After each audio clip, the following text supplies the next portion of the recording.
quarrels and disputes starts in one's own mind. And if you let go of obsessive thinking and making narratives and scenarios and stories in your own mind, then you can end quarrels and disputes. Well, it's really lovely to be here again today, particularly because I get to piggyback on your two mitra ceremonies. So really the rest of the day is just a front. It's just a preparation for these two mitra ceremonies, which is such a joyful occasion. You know, when anyone commits to a Buddhist way of life, is a way of life of beauty and truth and goodness, and it's just wonderful to be here. So so thank you very much for inviting me and for introducing me, and for me being an honorary member of the Brixton Sangha. So today what we're going to do is we're going to look at a particular Dharma text. So every 6 months I come and do a Dharma study day, and it coincided with Dharma Day this year, which seemed like a good idea. And that's what we'll be looking today. We're going to be looking at a particular discourse which looks at the workings of mind. So, and I think because in a way it shows the depth of the Dharma teaching and what the what the Buddha's teaching is really all about, which is looking at mind. You could say it's a bit like you've got two ways of exploration into the depths. You can go outward into the depths of space. You know, you can build a rocket trying to explore unknown worlds in space, or you can go deeply into the mind. And in the Buddhist tradition, they didn't focus on that outward exploration. They focused on that inward exploration, really trying to understand the workings of mind. So today is Dharma Day. So what it celebrates is the fact that Dharma was saying that the Buddha, he had this experience of enlightenment which unfolded over a series of weeks. And then he had a vision. He had a moment where he thought, I can't communicate this to other people. Because if I try and communicate it to other people, they won't understand. And I think that's interesting as an impulse, because what you've got the impulse to really want to share one's Dharma practice. And what Sangharajta said about that is, he said it's not just, it's not like a good idea. It's not like you've had your own, little insight into whatever you've had, and you just think, oh, it'd be nice to share this with something. It is within the nature of an awareness of the depths of reality that makes you want to share. Because what you realise when you penetrate into the truth of reality is how fundamentally that we're connected. And so it wasn't just a good idea, the Buddha thought, well, I might have to go and tell other people about this, that would be nice. He actually was impelled, to go and share his experience. But he also realised something else, which is to share one's experience is very hard. Human relationships aren't always easy, as we know. Sometimes they're fraught with difficulties. They are now, and they were at the time of the Buddha. So the Buddha realised that even though he'd seen into the depths of reality, even though he'd awakened to the truth of things, it was going to be a job to really communicate that. And he had a moment of doubt whether it was possible. And we'll hear about that in the puja. We've got the reading. Several seers are going to read the reading from that time of what happened. But he realised that actually he had to do it. He had to go and communicate what he understood to others. And he had this vision, which got beautifully painted by Bex, which is the whole vision of what the Buddha saw, which is he saw all beings like lotuses emerging from the mud of existence, reaching towards the light, which is not only an image of growth, but it's also an image of unity, because we're all there together in our own sort of mode of development and growth, reaching together for the light. And he saw that there are those with little dust in their eyes who'd be lost through not hearing the Dharma. So he goes to teach. He has this vision of lotuses, and then he goes to teach his previous friends and companions in the spiritual life, as Dharma was saying. And it's interesting because in that story, most spiritual teachers at that time, and at the time at the moment of you have a profound experience and you sit and you wait. You sit and you wait for other people to come to you. And the Buddha was totally radical in his approach because he didn't just sit there and wait. He walked. And he walked, not only did he walk, but he walked a long way in the blazing heat. So if you think about it, we're celebrating the full moon of May, the Buddha's enlightenment, and the full moon of July, the Buddha's teaching the Dharma. So that's quite a long time in between. And if you know about India, you'll know that those are the very hottest months. So he walked basically through a curtain of fire to go and find his previous companions and friends in the spiritual life to teach them. So he walked and he taught them the Dharma and they understood. And what's also really significant about the Buddha was that he didn't want it to rest with him. You know, he could have said, well, you know, I'm the teacher in this situation and I'm the one who really understands. And he could have left it so that that vision remained with him and he took the teacher's role. But for him, because his whole enlightenment experience was bound up with this desire to live out one's connectedness to others, he wasn't going to keep it, as he said, as in the tight fist of a bad teacher. He was going to be open-handed in his understanding and communication of Dharma. So he taught it to others, other people understood. And then what's really significant about the Buddha is that not only did he teach others and they understood, but he encouraged them also to teach. And he rejoiced in his disciples. There's a beautiful story that in the Buddhist tradition, which I think is one of my favourite, where he has a major disciple called Sariputta, who he's taught the Dharma, who's realised the way things are, who's realised enlightenment. And Sariputta actually died before the Buddha. And when you're very advanced in Buddhist practice, you can renounce your own life force, so you know when you can die. You decide that actually now's my time, I'll renounce the life force. So Sariputta had realised that it was his time, and he went to the Buddha to say, I'd like to ask your permission to renounce the life force. And the Buddha said, well, do what you think it is time for. But he said, but just before you go, teach one more Dharma teaching. He said, because no one will ever hear a teaching like yours again. Which is very significant to say of your disciple, you know. And the Buddha sat back, and Sariputta came to him, and you know, Sariputta was an elderly man. The Buddha was an elderly man. He fell down and prostrated himself at the Buddha's feet and embraced his legs. I just found that significant. He embraced his legs. And he said, it's so that I could worship at these feet if I fulfilled the 10 perfections throughout countless aeons. So he embraced the Buddha's feet, and then he gave a Dharma talk. And the Buddha just delighted in his Dharma talk. So that was very much the Buddha's attitude. It wasn't to keep the Dharma or the teachings to himself, or even take that central role as a teacher. He said at one time, he said, now that the Sangha has attained to greatness, I revere and rely on the Sangha or the Buddhist community myself. So he had this very open-handed generosity, sort of spirit to his teaching. And this is reflected in this particular sutta called the Honeyball Sutta. So in the Honeyball Sutta, what happens is, it's a bit of a complicated backstory because the Buddha's reflecting about quarrels and disputes and disharmony in the Sangha, which he experiences very, very painful to himself. It is the most painful thing, I think, that one experiences in one's Dharma life, in one's spiritual life, disputes and disharmony. And he's just reflecting on that, and he calls out the monks and he says, you know, quarrel and disharmony does happen.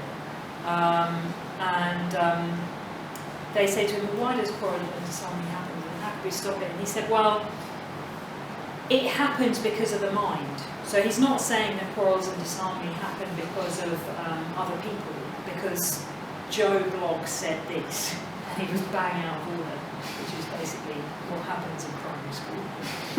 Joe Bloggs said that, and he was bang out of order. he wasn't saying that. He was saying, no, quarrels and disputes starts in one's own mind. And if you let go of obsessive thinking and making narratives and scenarios and stories in your own mind, then you can end quarrels and disputes. And all the monks, it's quite sweet, all the monks go, right, okay, great, yeah, we'll do that. And then the Buddha walks off and goes to bed. And then afterwards they go, can you just imagine this happening? I've had this with my own teacher, Sagrasan, so many times. He said something, I've gone, yeah, no, that's really profound. And then afterwards I thought, what did he mean by that? Yeah. And then all these questions, and now he's dead, and I've literally got all these lists of questions. I wish I'd asked him about that, or what he meant by that, you know. So all these monks, they did the same, they're like, what did he mean by that? And we'll look at each other and go, I don't know. How do you end quarrels and disputes in your own mind? You know, how do you stop obsessive thinking and making up these narratives? So they go, I don't really know, we should have asked the Buddha, we didn't ask the Buddha. So let's go and ask Maha Kachana. So they asked this other senior monk. And so they said, you know, the Buddha said this, and what do you think? Maha Kachana goes, didn't you ask the Buddha? And they say, no, we didn't. But you're really great, and you really understand Dharma, so can we just ask you? He says, oh, okay. So what he does is he then he tells them about the workings of their mind. So that's what we're going to look at today. Before we do that though, I think we might have a tiny little meditation. So I'm going to intersperse this with little bits of meditation. So if you'd like to set up your postures. Well, I'll show you what Maha Kachana said, explaining the Buddha. So there's Pali and Sanskrit in this, so some people are really into Pali and Sanskrit, but don't worry if you're not. It's just there's some terms that can't be adequately translated, but I don't know. So basically what he says is you've got contact. So this is the perceptual situation. So this is the contact that you have. You hear something, I've got to go through this. You hear something, you smell something, taste something, touch something. Say see something, see something, or you think something. So it's just like you have an experience. That's contact. Phassa in Pali or sparsha in Sanskrit. So you have an experience. Like the world impinges on your senses, or you're having a sensory experience. And on the basis of that, it has what's sometimes called hedonic tone, which means a feeling, not in the sense of a large emotion, but literally pleasant, painful, or neutral. So this is an immediate feeling. It's very hard to describe because it's so immediate that everything has that kind of tone of like, it's so basic, it's just like, or or not interested. There's not really a neutral feeling, it just means you haven't really noticed it, it's not particularly strong. So yeah, so there's an initial feeling of pleasure or pain in every single sensory experience you're having, including a thought popping up in your mind. You could say it's like you either like it or you don't like it, but it's even a little bit before that. It's just like a or a And on the basis of that, you look for an object. So this is your perception. So in a way, where this comes from is, as human beings, we develop these instinctual kind of feelings about things as a kind of sense protection. So there's a reason why you develop feelings. So I'll give you an example of this, which is that, so I grew up with dogs. So when I see a dog, I think friend, you know, there's a kind of a feeling of a dog being something good in my life. So when I see a dog, I'm conditioned to having a pleasurable response to seeing a dog. Even quite big, scary dogs, I feel a sort of pleasurable sensation on contact with dog. But then I was because I live in Wales, and I was attacked by a sheepdog. And because of that, now when I see a dog, when I have a sensory experience with a dog, I don't have a pleasant feeling, particularly of sheepdogs. I just have a feeling of pain, not pain, but just, yeah, a feeling of pain. It's definitely not pleasurable. And because feelings they're sort of evolutionary, really, to keep you out of danger. So it's a very, very instinctual pleasure or pain. It's very, very, very, very basic, evolutionary, instinctual kind of experience. And what you do in your perception is you try and find an object for that feeling. So, because it's so instinctual feelings, you don't always know what's caused it, and then you look for an object. So there's always a kind of search for an object. So, for example, when I was just meditating there and I was noticing my thoughts, well, I was also noticing Vedana or feeling. It's the kind of, you know, people coming into the room or the air conditioning or something like that, or noise outside. And some of the noises are pleasant, some of them are not so pleasant, like the air conditioning is not that pleasant. And what I'm trying to do is find an object. Well, what is that? There's a constant search, like what is that? Particularly with noises, you know, you're sitting in meditation, you've got your eyes closed. So there's certain noises, like there was a baby noise where I felt a bit pleasant baby there. But what is it? Oh, it's a baby. So then I have a whole scenario outside of someone with their child. And in my mind, I've got that child pictured, this is going on a bit, of what that child looked like and what the person with that child looked like.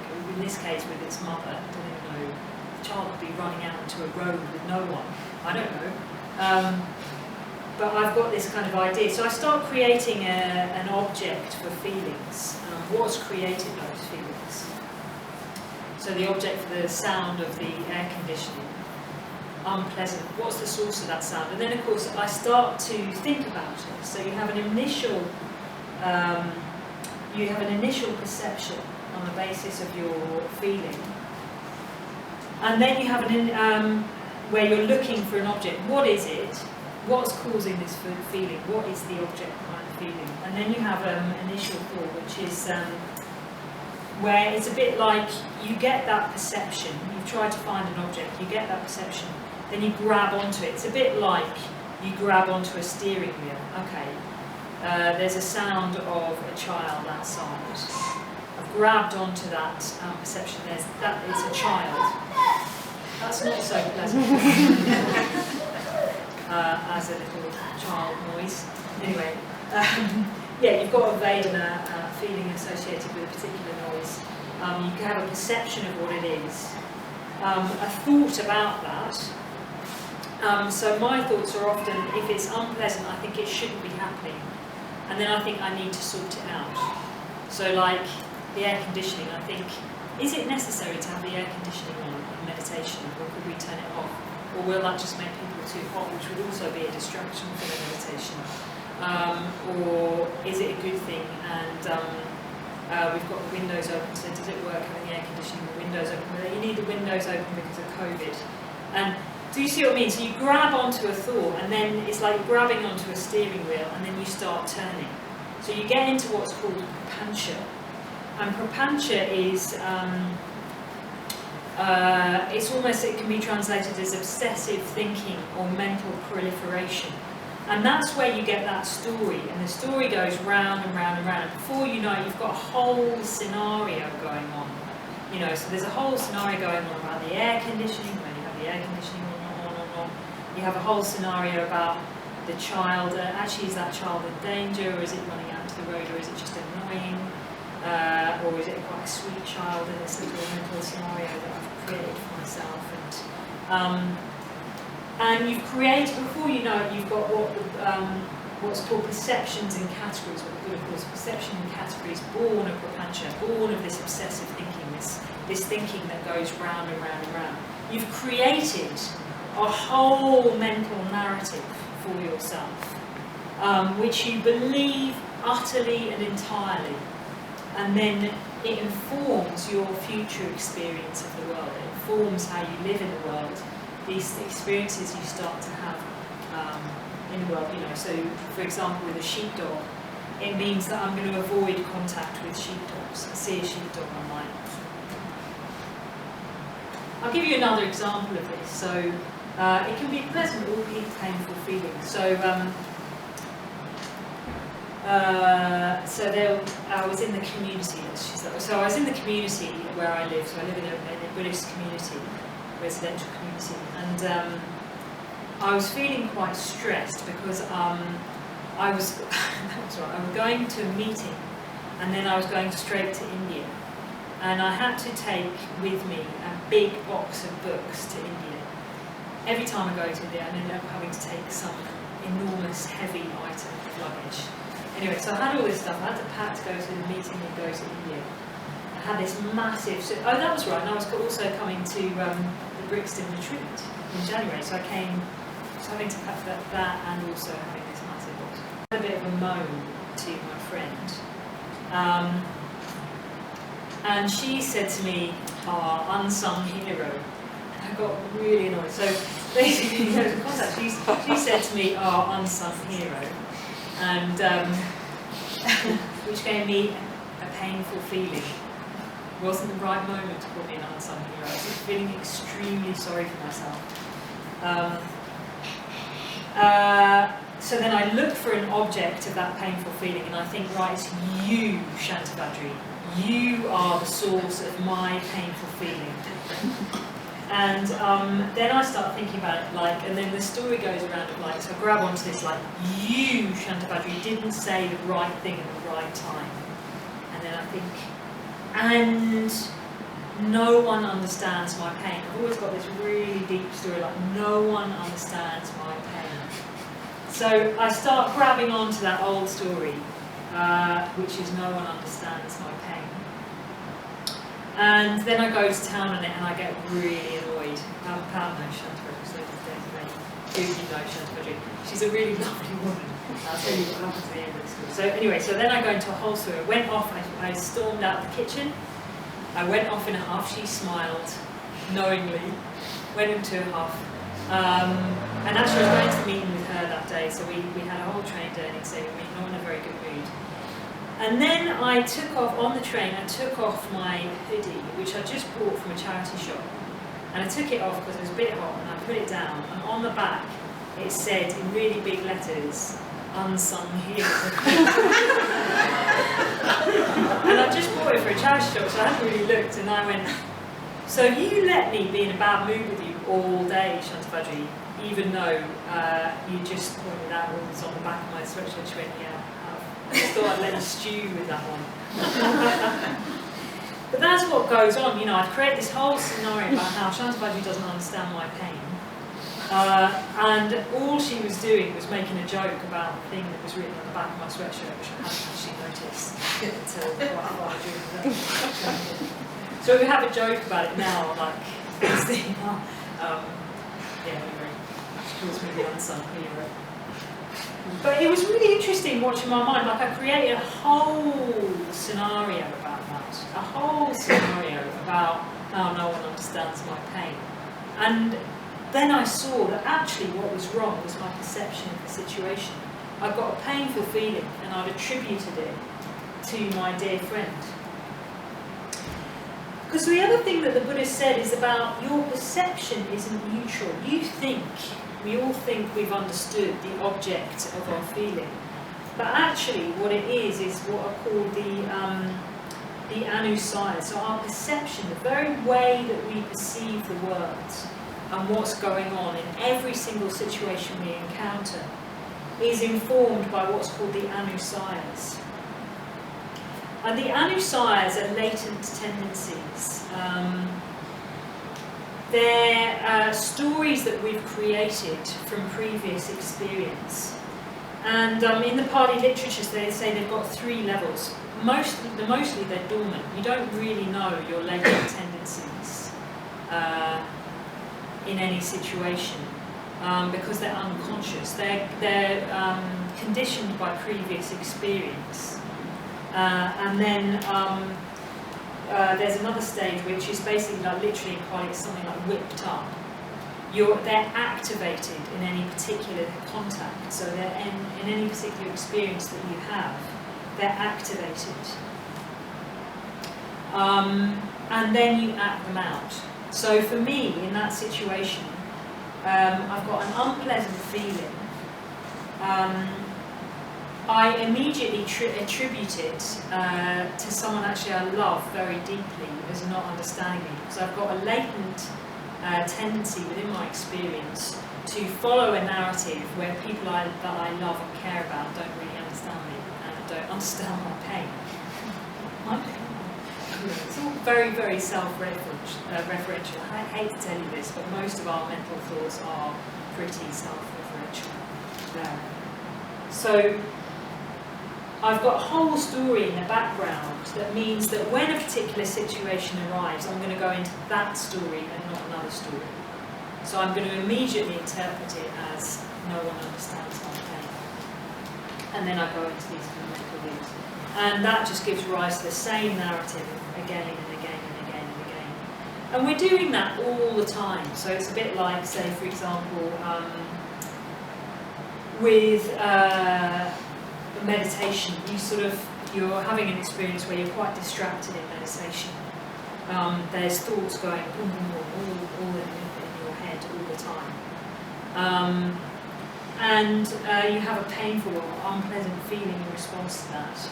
You look for the object of that unpleasant feeling, which is basically looking, so it's basically sort of attributing a source, and it's either me or someone else. So I'm not having a good meditation because I'm rubbish at meditating, or because someone else is stopping me meditating, or some other external cause. You grab onto that thought and you make a whole story about it, which informs the stories that you're going to have in the future. So I'm a rubbish meditator. Means that every time you get distracted, you just go into that story again. Oh, there it is, I'm a rubbish meditator, or it's all that person's fault. It can happen with pleasant feelings as well. So one of the other things I do, it's good living in a community because you just get yourself reflected back all the time. And another of my friends said to me the other day, she goes, yeah, I always know when you're in a bit of a bad state because you always get these parcels through from different shops in the post. Of course, if you're in a community, you can't hide the post. I try and hide the post sometimes. But, here's another item of clothing. In the post for Vajratara. And I think what happens is there's an unpleasant feeling. There's a scenario going on, maybe I'm a bit unhappy or something like that. Anyway, I see some advertising, so I'm online and I see some advertising and I get a pleasant feeling. So advertising is really interesting. I've been looking at advertising quite a lot actually, and I think what happens with advertising is that they're selling you a myth. So when I was coming down here, I was looking at the advertisements I'm just finding it interesting looking at advertisements at the moment. Looking at a big billboard at Newport Station. And there's all these young people and they're all on summer holiday and they're all looking really kind of tanned and happy and sort of sun-kissed in some general way, but all quite fresh, and they're all in their 20s and they're all really enjoying each other's company. And they've all, and so I've got this feeling and then I attribute it. So the advertising is actually for a particular brand of alcohol, which I've completely forgotten. So they're all drinking this nice kind of orange, sunny sort of drink. So I have a pleasant feeling and I attribute it to whatever that person's selling, whatever that person's selling, this kind of orangey drink, alcoholic drink.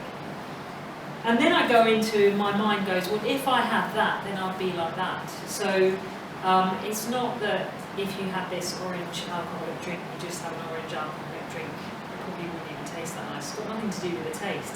It's actually you've been sold a myth that if you have that item, you're going to be in your 20s on some holidays with a great mate. That's what they're selling. Of course, it doesn't quite like that, because what you want is you want youth and connection. But all you get is an alcoholic orange drink. It's probably a bit sort of sugary and not very pleasant. But that's how advertising works. It sells a story, so you have a pleasant feeling. You look for an object of that gives rise to that feeling, and it's this item, whatever this item is. And then you go through a whole load of kind of thinking about it, creating a myth in your mind that if you have these pair of jeans or this top or this alcoholic drink or this iPhone or whatever, you're going to have this whole lifestyle with it. You're going to be basically in your 20s, really connected and on a summer holiday, which is mad if you think about it, but that is the whole way advertising industries work. They're selling a myth, and you can't have that whole myth, but you can have the jeans. You can buy the jeans. You won't look as good in the jeans as someone in their 20s on summer holiday. And if you're in your 20s and you're on summer holiday with a load of mates, it doesn't matter what you wear. You just So do you see what I mean? There's a kind of cycle of feeling and thinking and creating scenarios in your mind. So what I thought we could do now is just break off into groups and just see if you can see that cycle playing out. You might have a thought immediately, oh yeah, no, I've got a really good example of that. I can really see that how that's playing out in my life. Or you might want to look at the example of what happens to you when you look or listen to the news. Or it could be something else. It depends what you're slightly, what you tend to scroll. Is it a YouTube video? Is it the news? Is it Instagram or something like that? But what happens, let's keep it simple, what happens to you when you look or see the news? And see if you can see that kind of cycle in action, this kind of mental loop. Great, so I hope you enjoyed that Dharma talk. So if you did enjoy it, if you're enjoying our videos, I just want to ask you or encourage you to think about making a donation to the Brixton Buddhist Community. We're a UK charity that relies completely on your donations to run everything here. And if this was a class, a meditation class, there'd be a donation bowl that you could just put in £10 at the end of the night to help support the activities. But as you're watching this online, I just want to ask you to think about making an online donation. If you've watched 4 or 5 videos this month, maybe you might want to think about giving £10. So there's a link in the description below where you can go to our website and make a donation. And if you want to keep giving, you don't want to worry about making that donation every month, well, you could just set up a standing order, a monthly standing order. That would be really, really helpful. I want to suggest something of the region of maybe £10 or £20 a month if you're able to do that, and that would be really, really helpful and help us keep producing videos like this one. Thanks for listening. Take care of yourself.